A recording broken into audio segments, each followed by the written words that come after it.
So Florida has some job vacancies that have been left by migrants because either they're scared to come to work, or they've been deported, or they're sitting in a detention facility, or whatever. But whatever the issue is, now they have a shortage of people to do these jobs, that they were stealing from white people.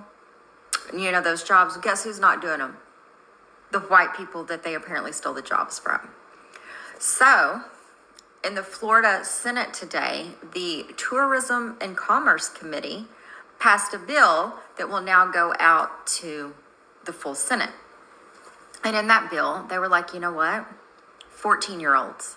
Let's loosen our child labor laws. 14-year-olds who are homeschooled or go to an online school can now work overnight shifts to kind of fill this gap. So I guess overnight shifts, the jobs that are stereotypically done by migrants. So these 14-year-old kids who cannot drive cars, okay, they don't have a driver's license, they can work 14-hour shifts even on school nights because they're homeschooled or go to an online school.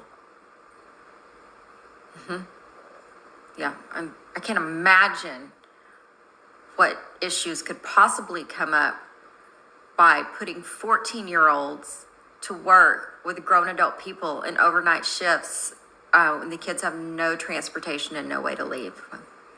That does not at all sound dangerous.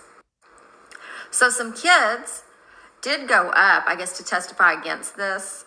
And they were like, yeah, no, thank you. Like, this is a really bad idea. Like, even the children get it. And one smart aleck congressman was like, this isn't like the jungle with Upton Sinclair. We're not putting them in meatpacking plants. But aren't you? Like, where are you putting them? Because stereotypical jobs, and where the hell is a kid going to work an overnight shift? I'm not saying it's going to be a meat packing plant, but something like that.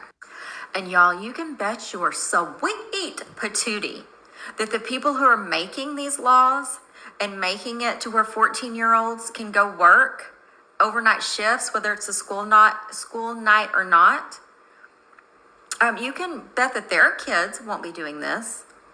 No, they'll continue with their privileged lives, going to their private schools and having somebody to wait on them and never wanting for anything in their life except for probably love and the ability to be who God made them to be.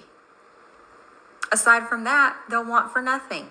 They're not going to be the ones who are working overnight in a orchard or washing dishes or whatever. So kids as young as 14, overnight shifts. No, this is a bunch of horse shit, is exactly what it is. I mean, yay, they're kind of giving Texas a break, although I'm going to be back later on with some Texas news that's stupid too. But, y'all, we're going backwards. Like, child labor laws were put into place for a reason. So now we're going backwards. And you know what this is going to create? Which is what they want. Starting from DC all the way down, especially down here in these southern states. They want a class of uneducated people who will work for low wages and who will be trapped. There's no way out. You don't have the education. You can't move up. You're 14 years old working overnight, doing whatever the hell. You're not going to do your schoolwork. And if it's homeschool, well, I think in Florida they actually do have standards around their homeschool. But anyway, so I feel like this is all part of a bigger plan. Destroy education, put 14-year-olds to work, overnight shifts, low and uneducated working class who will work for low wages because they don't have any other options. This is the spinoff of America. All right, praise be. Praise be. All right, thank you, bye.